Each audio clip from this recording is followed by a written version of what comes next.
Okay, so in this video, I'm going to pick up where I left off in the last one, in section 12.3, and then I will move on to 12.4 and finish 12.4 in this video, hopefully. So in the previous video, we had learned how to use Cramer's rule to solve a system of equations with 2 variables and 2 equations. And now we're going to see how that rule can be applied to solve a system of 3 equations containing 3 variables. So we learned how to find the determinant of a 3 by 3 matrix. And so Cramer's rule is very similar for the 2 by 2 system, except for now we will be taking the determinant the determinants of a 3 by 3 matrix, and we can find the solution to the x-coordinate of a 3 by 3 system of linear equations by finding the derivative of the matrix with respect to x divided by the derivative, which I keep saying derivative, I mean determinant, I'm sorry. The determinant of the main coefficient matrix of the coefficients of the variables x, y, and z. So, I don't know why they didn't have it, but let me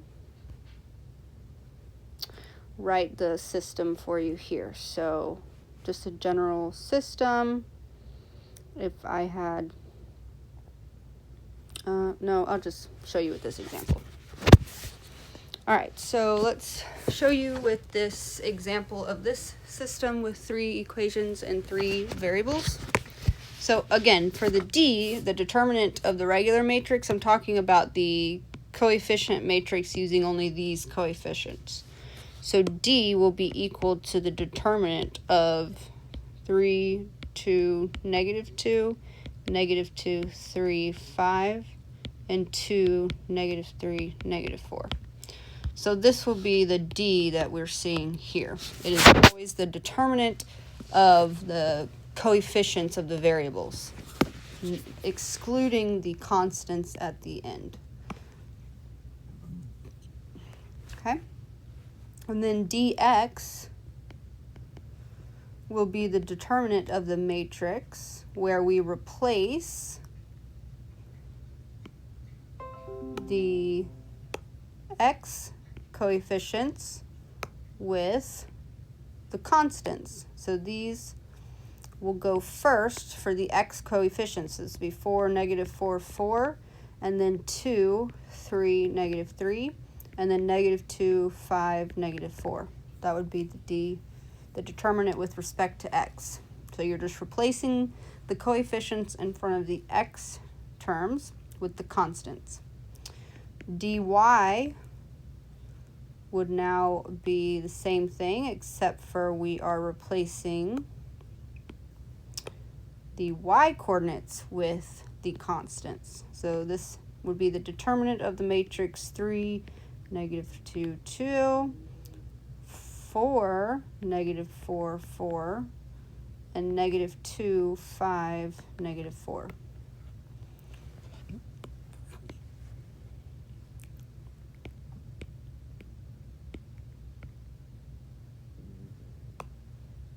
Just going to make some room here.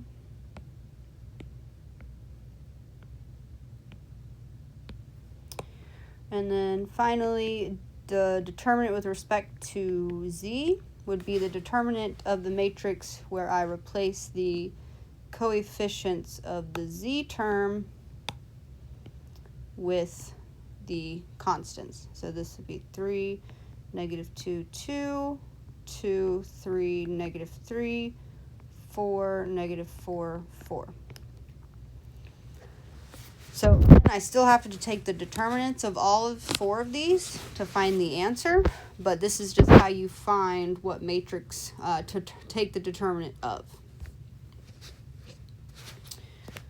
So now we're going to be finding the determinant of each one.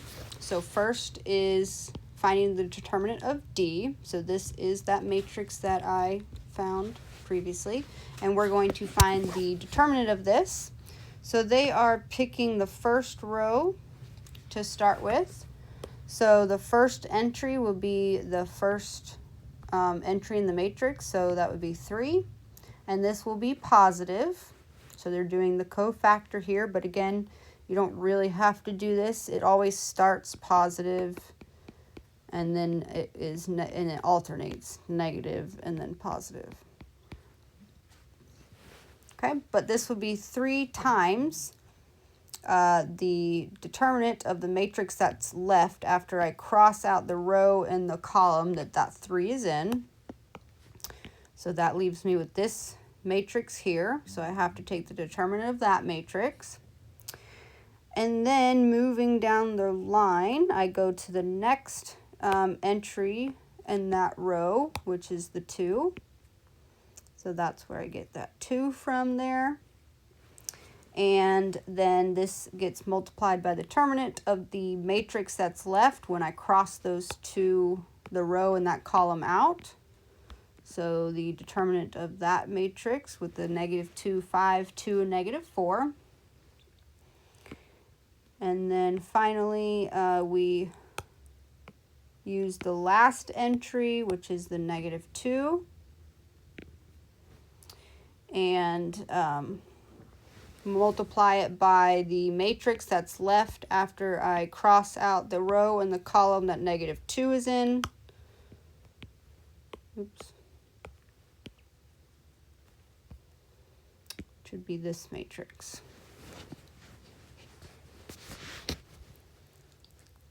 Okay, and then I'll erase this just so I have those.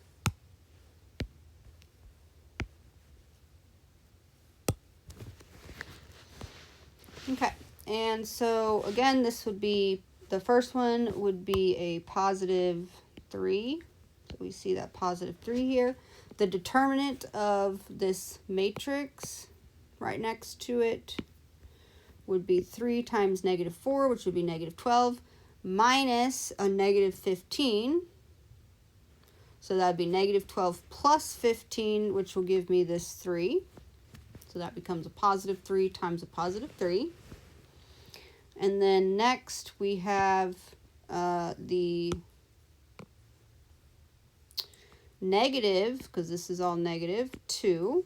So there's that -2 times the determinant of -2 times -4, which is a +8, minus 10. So 8 minus 10 would be another -2 right there. And then finally, this would be plus a -2. So that's where we're getting that -2 from. And then the determinant of this last matrix would be +6 minus a +6. So that would be 0. So that last term will cancel. So this would be 9 plus 4, which gives us 13. So this is just the determinant of D. And I still have to do this for the determinant of the matrix with respect to X. So again, they're choosing this row, and I'm not going to go through all of this again, but the first is 4, and this is positive. The next is 2, and that's negative. And the last one is -2, and this is positive. Because it always alternates. And then you can find the determinant by crossing out. So for example, this one, we cross out this row that the 4 is in, and the column in the row that it's in, and it leaves us with this matrix. Okay. But I'm not going to go through all of that again. So they get a +20 after doing all of those calculations. And they get a -4 when they do the derivative or the determinant with respect to y.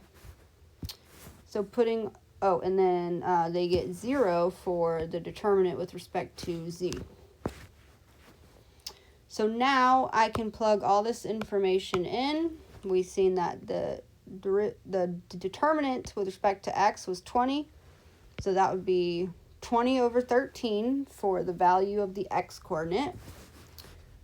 Then this would be negative 4 over 13 for the value of the y coordinate, and 0 for the value of the z coordinate. So the final solution to this system is the point 20 over 13, negative 4 13, and 0.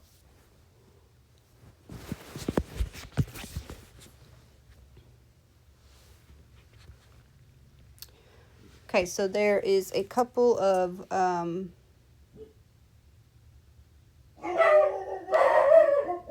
sorry, 1 second.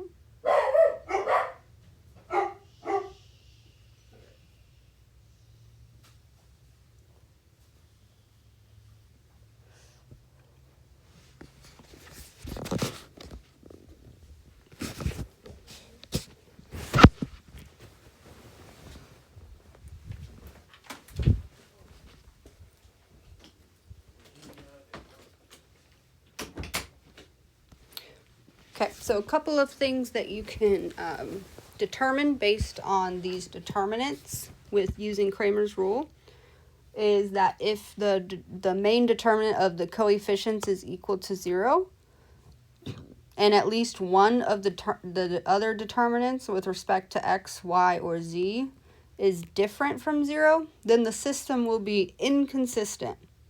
So the solution will be no solution or empty set. So if you get that the main determinant is 0, but these are not 0, or at least one of them is not 0, then there's no solution. But if you get that the main determinant is 0, and then all the other determinants are also equal to 0, then the system is consistent and dependent. So that means that there are infinitely many solutions. So, and the only way to solve it is to use row reduction techniques. Okay, and then we're just going to go over a few known properties of determinants. So the first one says that the value of a determinant changes sign if any two rows or any two columns are interchanged. So for example, we have this 2 by 2 determinant, which is equal to negative 5 minus 12, which is negative 17. But if I just switch these two rows and changed it to this, 2, negative 1, 5, 6, and I found the determinant, then this would become a positive 17. So that is what that rule states, that if you switch any two rows or interchange any two rows, then the sign of the determinant changes. Okay, the next theorem says that if all the entries in any row or column equal 0, then the value of the determinant will be 0. And if any two rows or any two columns of a determinant have corresponding entries that are equal, then the value of the determinant is 0. So this one's pretty self-explanatory. If your matrix has a full row or column of zeros, then the determinant will be 0. The next one we'll show with an example. So this one shows that this row and this row are exactly the same. They have the same entries. And so if that's the case, then the determinant will be 0. And they show the work there, but this is equal to 0. The next theorem says that if any row or any column of a determinant is multiplied by a non-zero number k, and then the value of the determinant will also be changed by a factor of k. So for example, for this determinant of this 2 by 2 matrix, we get negative 10 minus negative 10 minus negative 3. So this will be equal to negative 7. And if I just multiply the first row by a constant k and take the determinant, then this will give me negative 10k minus a negative 3k, which will equal a negative 7k. So it'll just be k equal to k times the determinant of the original.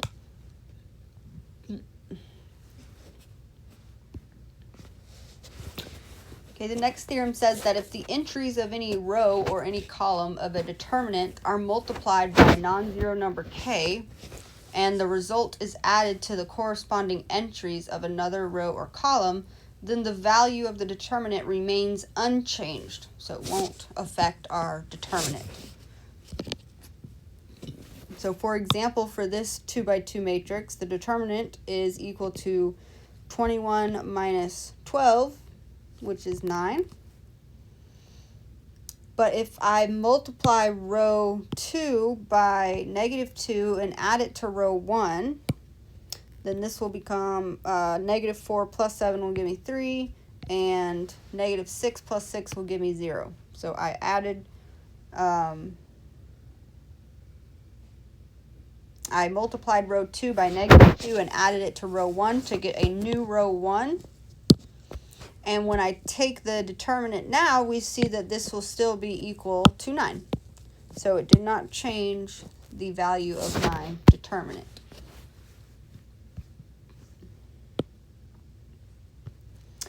Okay, so that is the end of 12.3. And I am going to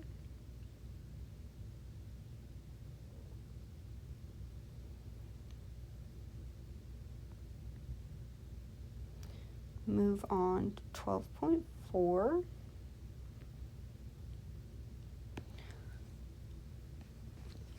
So in section 12.4, we're going to be learning how to do algebra with these matrices.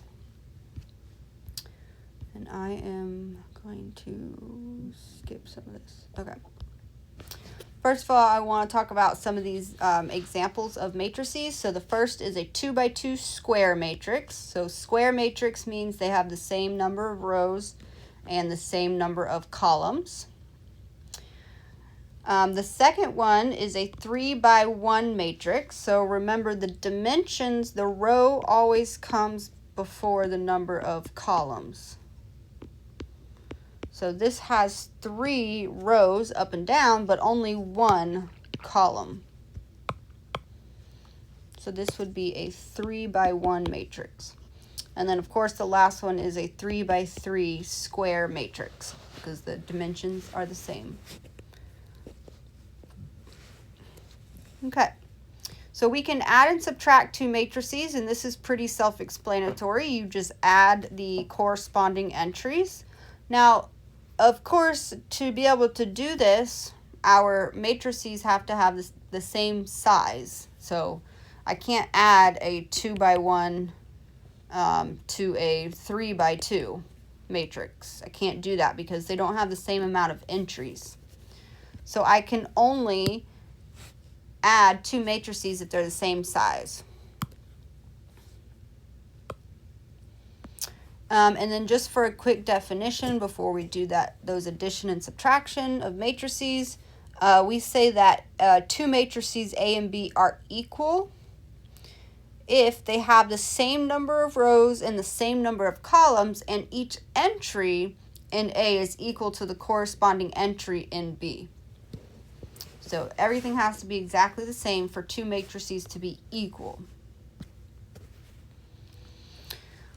Okay, so now let's just see some examples. So we're going to add these 2 matrices together first. Notice that the first matrix is a 2 by 3 matrix, and B is also a 2 by 3. So because they are the same size, we can add these 2 together. They're not equal because each entry is not the same, but they are the same dimensions. So we're going to add these 2 matrices together first. So I can even write it like this: the first matrix A plus the second matrix B. And how we do this is we just add the corresponding entries. So and also this is a 2 by 3 plus a 2 by 3 matrix. This will give us a 2 by 3 matrix in the end. So the first entry will be equal to the first entry in the sum of both of the first entries in both matrices. So 1 plus 3 will give me that 4. The second entry will be the sum of the two separate entries, which will be 0. Then so on. So 5 plus a negative 2 will give me 3. Negative 2 plus negative 2 is negative 4. 0 plus 5 will give me 5. And 4 minus 6 will give me that negative 2. So you're just adding all the corresponding entries. And then subtracting, same thing. So I would do 1 minus 3, which is negative 2. Then I would do negative 3 minus 3, which is negative 6. And then 5 minus a negative 2 would be 5 plus 2, which would be 7. And then negative 2 minus a negative 2 will be negative 2 plus 2, which will be 0. 0 minus 5 will be negative 5. And 4 minus a negative 6 will be 4 plus 6, which will be 10. And that's what they get there.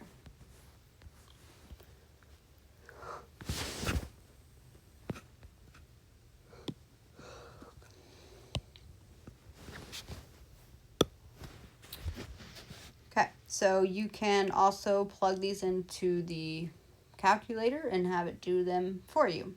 I'm not going to go over that in your calculator for the addition and subtraction, but I will for the multiplication when we get there. All right, so some of the properties regarding addition for matrices is that addition is commutative. So it doesn't matter which order we add the matrices in. A plus B will be the same as B plus A. They are also associative, which means that I can add A plus B first and then add that answer to the matrix C, and that'll be the same as if I added B to C first and then added it to A. So grouping symbols, the order of grouping symbols does not matter. And I'm not going to do that.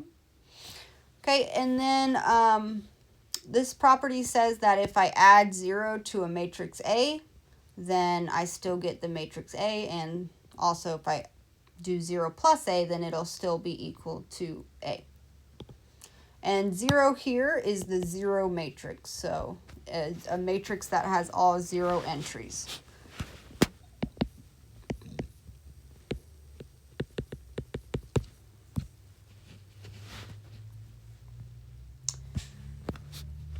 Okay, so we can multiply a matrix by a scalar. This notation here means to find 3 times the matrix A. So if I multiply a matrix by a scalar, then I have to multiply every entry in the matrix by that scalar. So here I have 3 times the matrix A.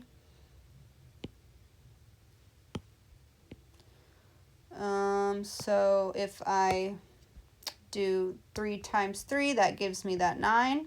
3 times 1 is 3. 3 times 5 is 15. 3 times negative 2 is negative 6. 3 times 0 is 0. And 3 times 6 is 18. So that's just, if you multiply a matrix by a scalar, you have to multiply every single entry by that scalar. Okay, so I'm not going to go over all of this. And then the last one was finding 2 times A minus 3 times B. So they have 2 times this matrix A minus 3 times this matrix B. So first we can multiply the matrices by their scalar. So for the first one, this will give us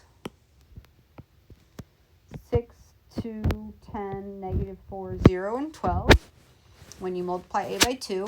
And when you multiply B by 3, you get 12, 3, 0, 24, 3, and negative 9.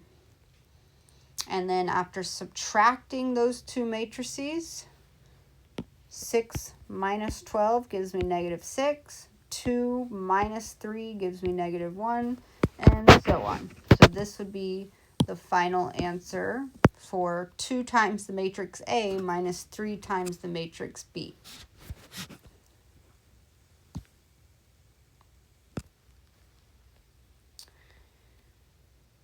Okay.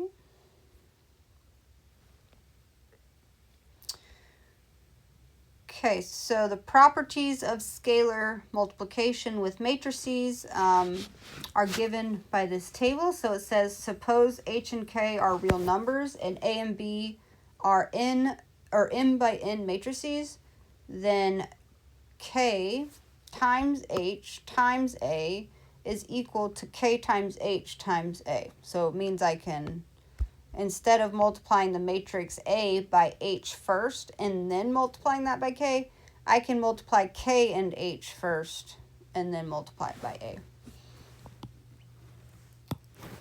So that is the associative property. The next one is kind of like a distributive property, but if I have K plus H times A, then this is the same thing as K times A plus H times A. And remember, K is the scalar and A is the matrix here. And then the last one is if I have a scalar times the sum of two matrices. This is also a distributive property, and I can do K times A plus K times the matrix B.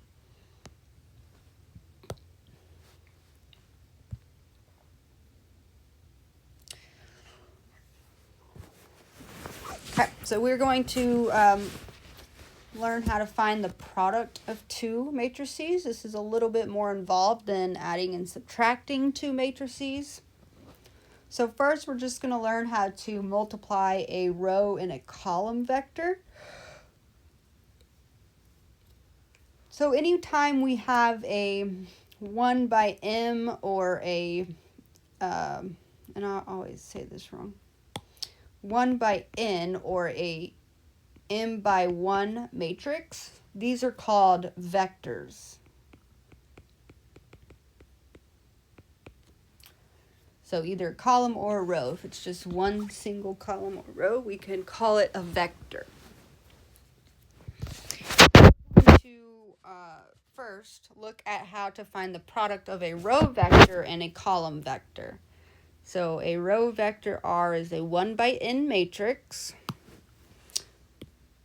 and where R1 through R sub n are the entries, and a column vector C is an n by 1 matrix, so that has n number of rows.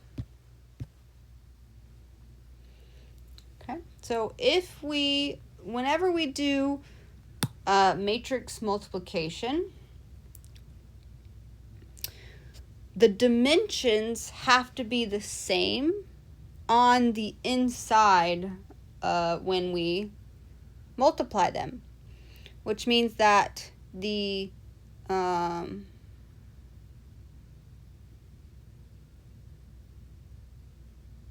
ones here is what's going to be the same. So I'm going to have to multiply the row first and then the vector. So this would be a 1 by n, and then this would be a n by 1.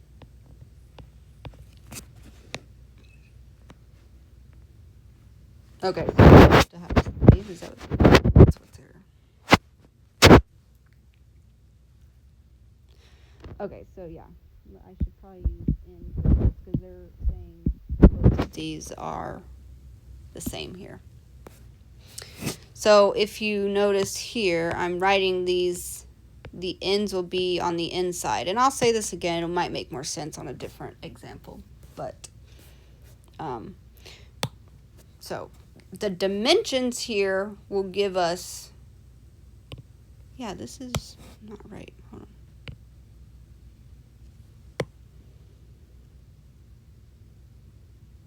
No, this is a 1 by n times an n by 1.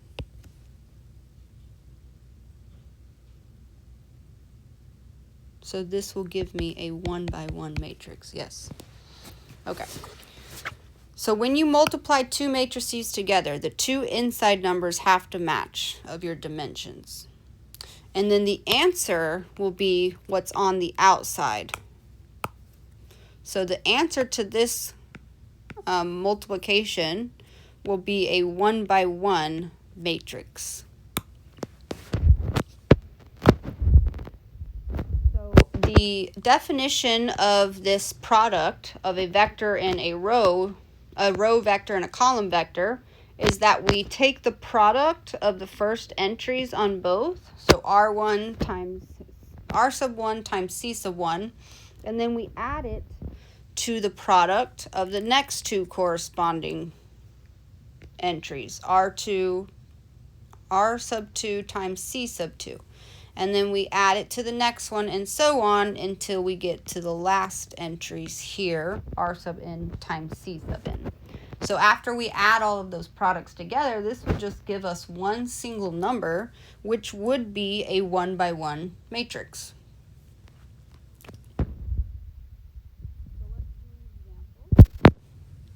So I'm multiplying R times C here, and R is equal to -2, 3, 5, -1, and C is equal to 3, 0, -2, 4.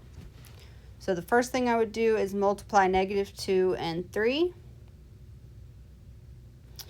and then I would add it to the product of 3 and 0, and then add that to the product of 5 and -2, and then add that to the product of -1 and 4. So evaluating all of that, we get 20. So the product of these two row and column vectors would be -20.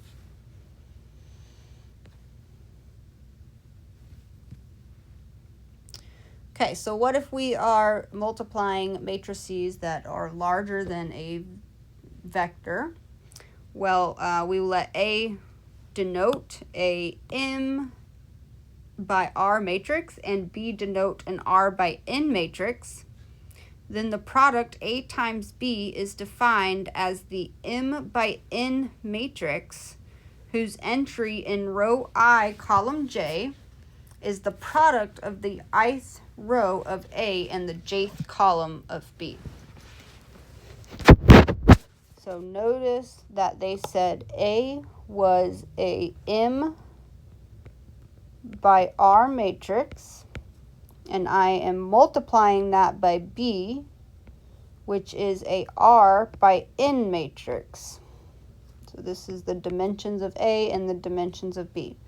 So if I multiply them together in this order, A times B, which it's telling me to do, or that's what this definition is about, I can do that because the two dimensions on the inside here are the same. They have to be the same in order for us to be able to multiply them.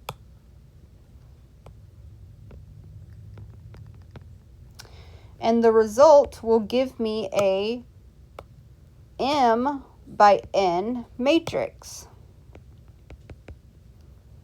The answer will be an M by N matrix. And that's what this says, M by N matrix.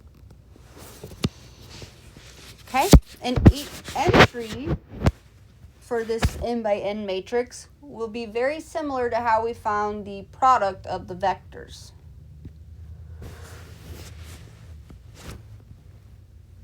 So for example, it says find the product A times B if A is equal to this matrix and B is equal to this matrix. So first of all, A is a 3 by 2 matrix and B is a 2 by 4 matrix. So this works because the two numbers on the inside of these dimensions are the same. And the order matters here, right? So they wanted me to find A times B. So of course I write the dimensions of A first and the dimensions of B second. The order matters. So when I multiply these two matrices, it should result in a 3 by 4 matrix. The answer will be a 3 by 4 matrix.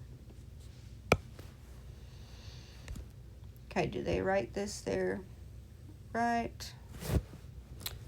So what I think I'm going to do is, 1 second.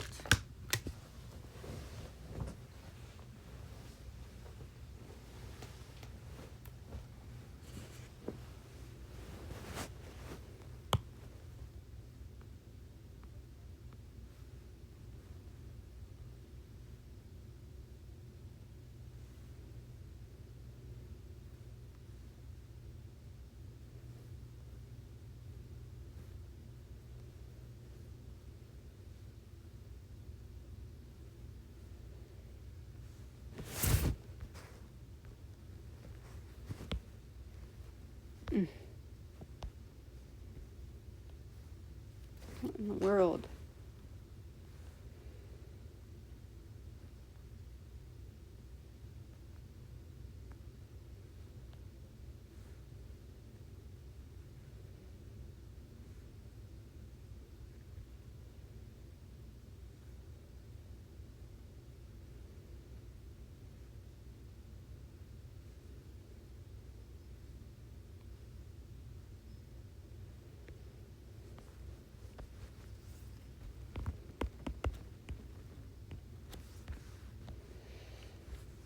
So 3, -1, 0, 5, -2, 1.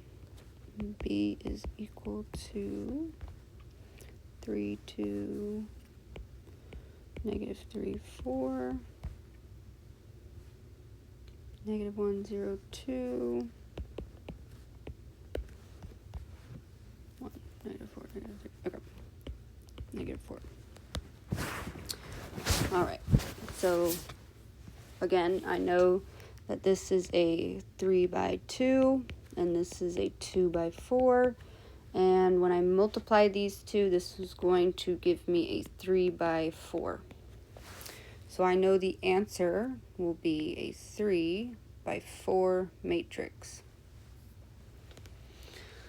So when I go to find the entry in the first row, so this is row 1 and this is column 1, then I will be taking the product of row 1 and column 1 here.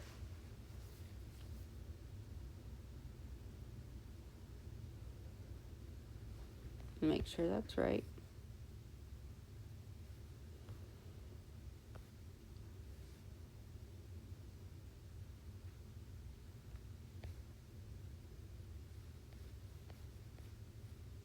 Yes, row 1 of A and column 1 of B.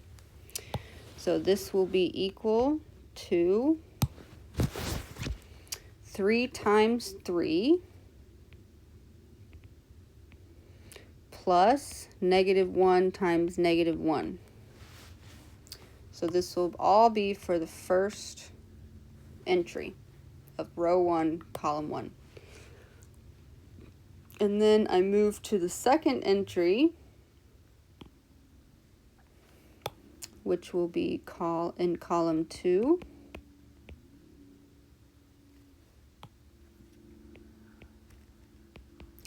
So this will still be using row 1 from A1 but now I'll be using row 2 or column 2 from B. So this will be equal to 3 times 2 plus -1 times 0.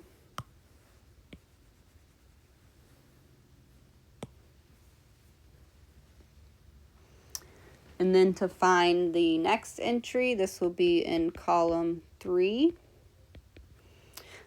Row 1, column 3, so I'm still using row 1 from A.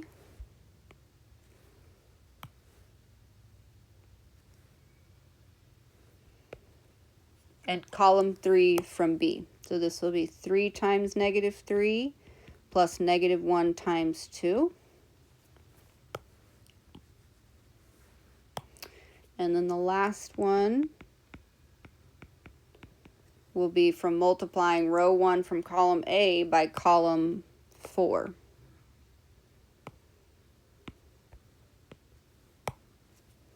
So this will be 3 times -4 plus 1 times -1.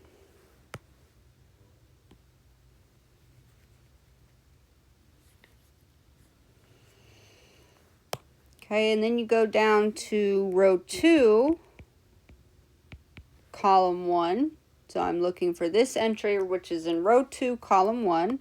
So now I have to use row 2 here and column 1.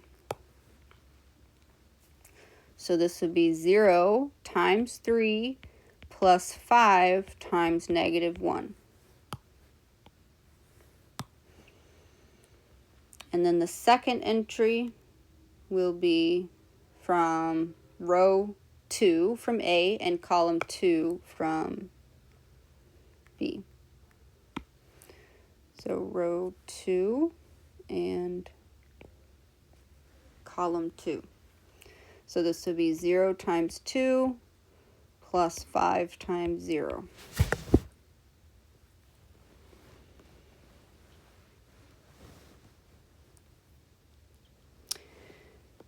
And I'm just going to keep going. So the next one will be for column 3. So this will be 0 times -3 plus 5 times 2.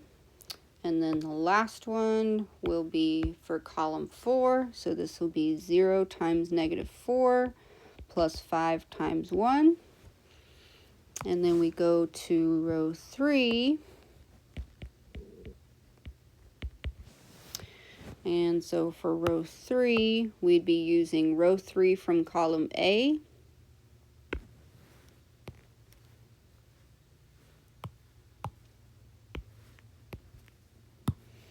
So this would, and then column 1 from B. So this would be -2 times 3 plus 1 times -1.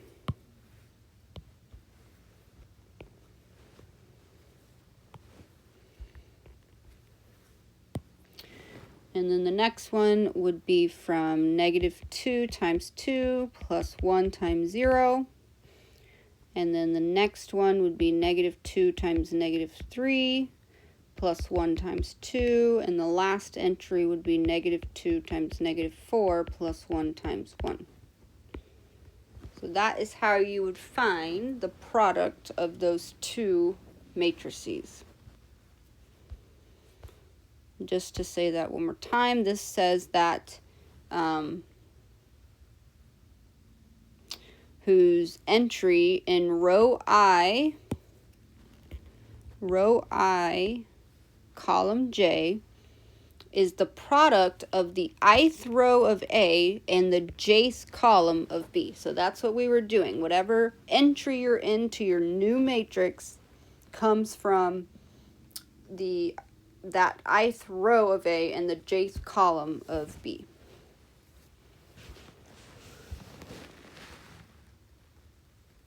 And this kind of lays it out for you too, even more so. So because it's the first entry, column 1, row 1. This comes from row 1 of A times column 1 of B. Column 2 This comes from row 1 of A, column 2 of B. And so that all goes back to that vector multiplication.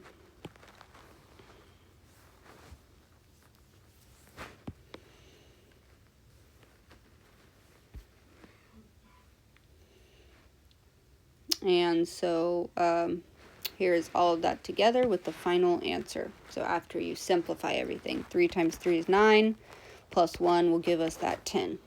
3 times 2 is 6, plus 0 will be 6, and so forth.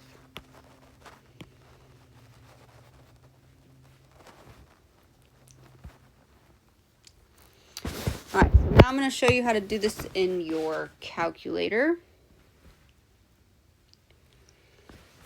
And I need to find a pencil so I can write this down.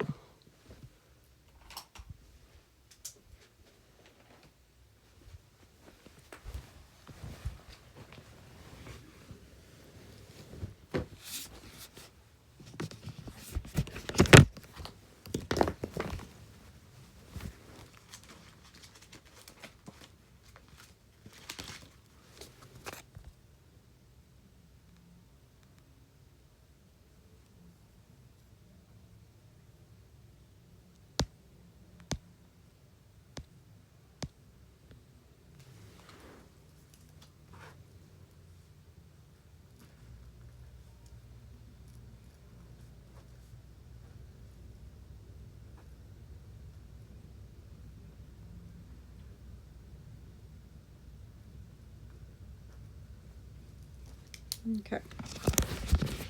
So I'm going to be entering in these two matrices. Sorry. So I'm going to be entering in these two matrices here, A and B, into my calculator.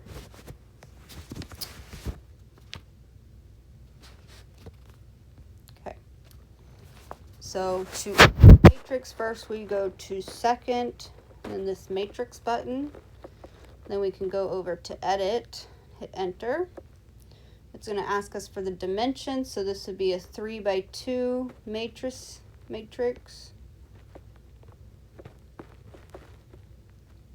Hit enter for A. I'm entering A first. And so that A was 3, -1, 0, 5, -2, and 1.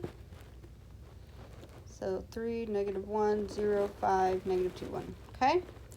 So I entered matrix A. Now I'm going to go back to second matrix.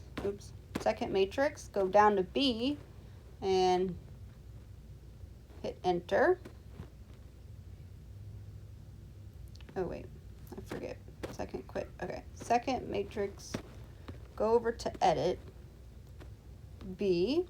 Go down to number 2. So I can put in a separate matrix in for B. Hit enter. And I want this one to be a 2 by 4.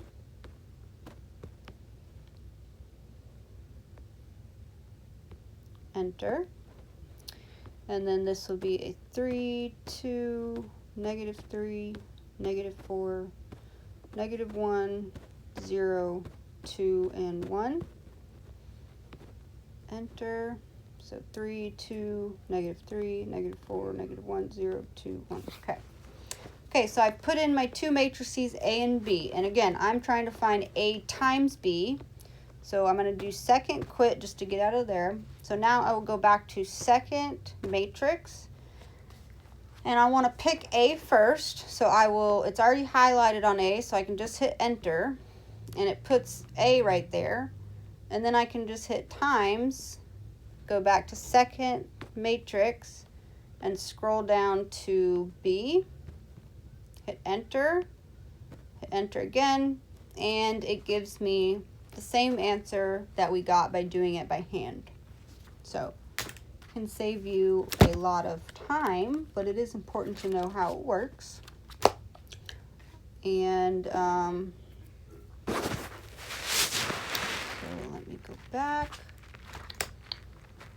to where we're at. Okay. So that is how you plug in the calculator, and again, they got the same answers we did by hand. so let's do this other example. So this says that this matrix A, this is a 2 by 3 matrix, and B is a 3 by 2 matrix. So first they want me to find A times B. So if I do A times B, this will be fine because the 3's match. And this should result in a 2 by 2 matrix.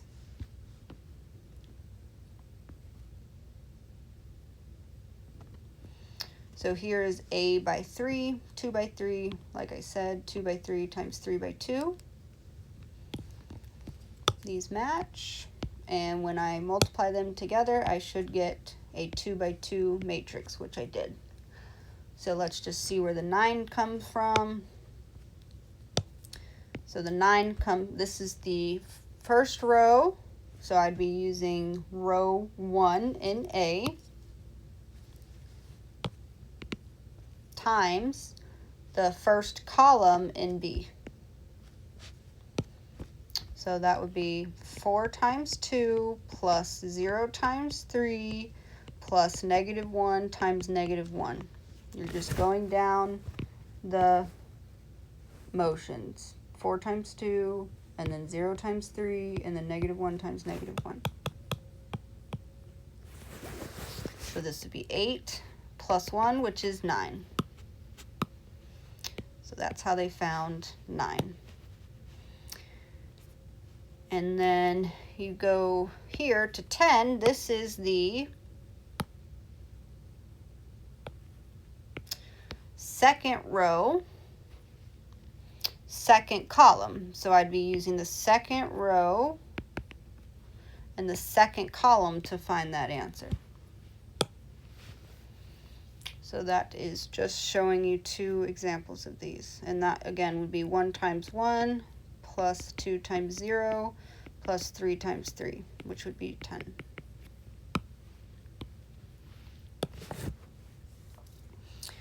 All right, and then the next one is asking us to find B times A. So B is a 3 by 2 matrix, A is a 2 by 3. So this also works since these are the same on the inside. The 2 and the 2 are the same. So this will give us a 3 by 3 matrix. And the first entry here would be, this is column 1, row 1. So this would be row 1 from B. I did the column, row 1 from B times column 1 of A. So that would be 4 times 2 is 8 plus 1 times 1 is 1. So that would be 9.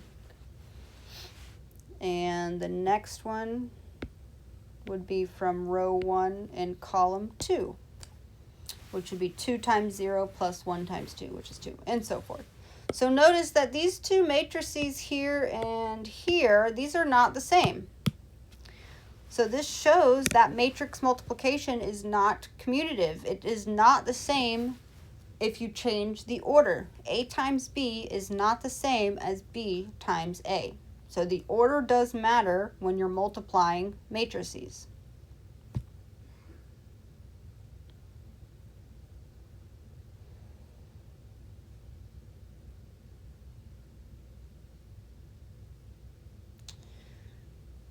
Okay. This is just showing you another example with 2 square matrices, but again, still not the same. Still would not give you the same answer. And you can check those yourself, the work that they did. All right, so that brings us to this theorem that says matrix multiplication is not commutative.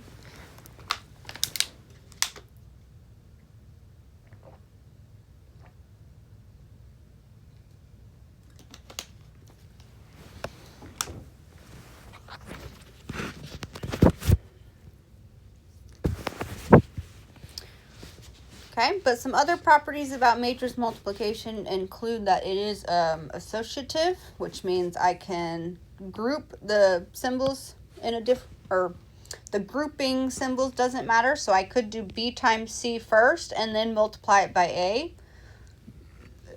And that'll be the same thing as if I did A times B first and then multiplied it by C.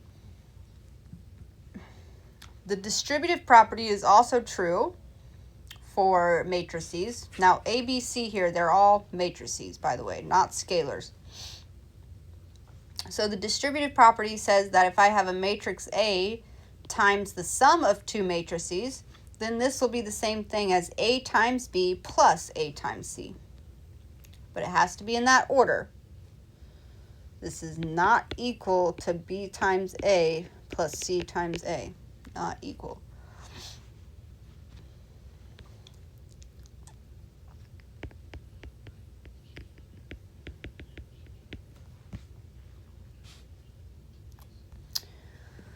Okay, so the next thing I want to talk about is the identity matrix. So first of all, an identity matrix is any matrix that has ones down the diagonal and zeros everywhere else.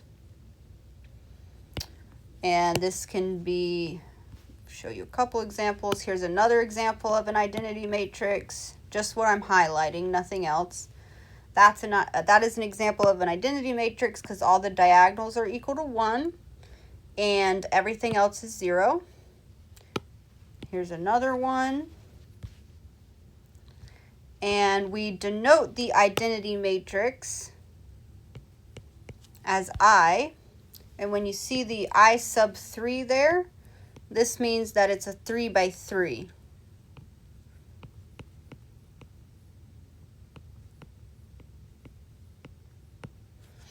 So that is a 3 by 3 identity matrix. This is a I sub 2 because it's a 2 by 2 identity matrix. So it's called the identity matrix because whenever I multiply a matrix by the identity, by an identity matrix, then this should just give me back A. It's like multiplying a number by 1. So I'm going to show you with, hold on one second.